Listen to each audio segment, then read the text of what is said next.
हमने अपने रोजगार और उद्योग वर्ष में जिनको हमारे अपने विभिन्न योजनाओं से अलग अलग प्रकार के रोजगार के अवसर उपलब्ध कराए, ऐसे हमारे प्यारे प्यारे भाइयों बहनों, दोनों हाथ जोड़ के आप सबको प्रणाम करता हूं, आपका अभिनंदन करता हूं। आज के इस अवसर पर हमारे लिए सौभाग्य की बात है, स्वर्गीय राजमाता सिंधिया जी की ये नगरी, भारत रत्न अटल बिहारी वाजपेयी जी की जन्मस्थली और उनका जन्म शताब्दी वर्ष, सच में अटल जी के बारे में, उनके खास करके राष्ट्रनीति के शिखर पुरुष, राजनीति के अजात शत्रु, भारत रत्न स्वर्गीय अटल बिहारी वाजपेयी जी की 101वीं जयंती पर मैं कोटिशः नमन करता हूं, श्रद्धापूर्वक स्मरण करता हूं। अभी 2 दिन पहले ही माननीय गृह मंत्री जी हमारे आदिवासी अंचल में हमने 2 नए मेडिकल कॉलेज धार और बैतूल में देकर के ये जो उद्योग रोजगार वर्ष के अलावा विकास का जो पहिया लगातार चला रहे हैं, एक के बाद एक लगातार सौगात पे सौगात मिल रही है। मुझे इस बात की प्रसन्नता है, मध्य प्रदेश की 8.5 करोड़ जनता के लिए आपके माध्यम से जीआईएस के आधार पर भोपाल में जब हमने उद्योग रोजगार और उसके अवसर पर यह संकल्प लिया था कि हमारे राज्य के अंदर सभी क्षेत्रों में रोजगार के अवसर उपलब्ध कराएंगे, जिससे महिला, युवा, गरीब, किसान सभी वर्गों का कल्याण करने के लिए माननीय प्रधानमंत्री श्रीमान नरेंद्र मोदी जी ने जो 4 श्रेणियां दी है, जोरदार अभिनंदन श्रीमान नरेंद्र मोदी जी का करें, हमारे अपने यशस्वी प्रधानमंत्री का,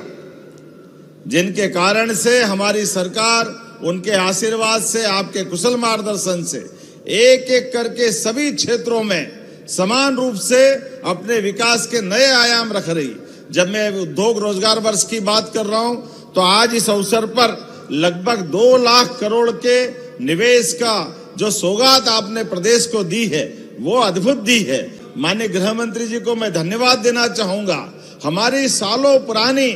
एक ऐसी 35 साल पुरानी परेशानी जिसके आधार पर इस प्रदेश ने कई दंश सहे, कई निरपराध लोगों के हाथ काटे गए, पैर काटे गए, हत्याएं की गई नक्सलवादियों द्वारा, और आपने अपनी माननीय प्रधानमंत्री जी के आशीर्वाद से और आपकी कुशल रणनीति के बलबूते पर ऐसे नक्सलवादियों के सफाये का, उनके सरेंडर का, नक्सलिज्म खत्म करने का, माओवादियों से ये जो देश को, प्रदेश को मुक्त कराने का संकल्प लिया, मुझे इस बात की प्रसन्नता है। आपने उसकी लाइन भी निश्चित की। आजादी के बाद पहली बार ऐसा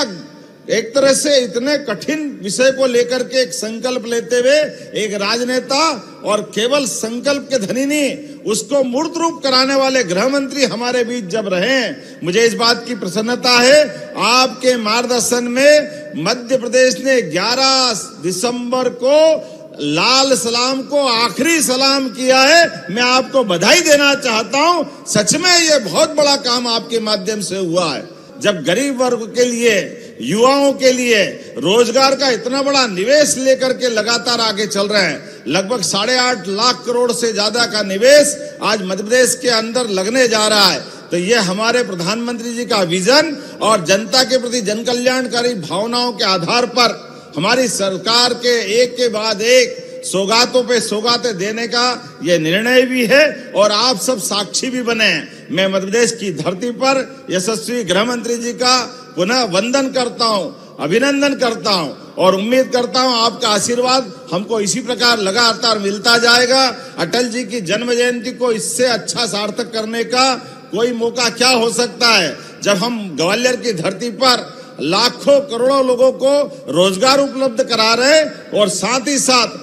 प्राकृतिक खेती का एक रीवा में एक और आयोजन कर रहे हैं। ये अटल जी के, हमारे उनके व्यक्तित्व के आधार पर ये जो बड़ी बड़ी सौगातें मिल रही है, एक बार फिर मैं आपके माध्यम से प्रदेश की जनता को बधाई देना चाहता हूं।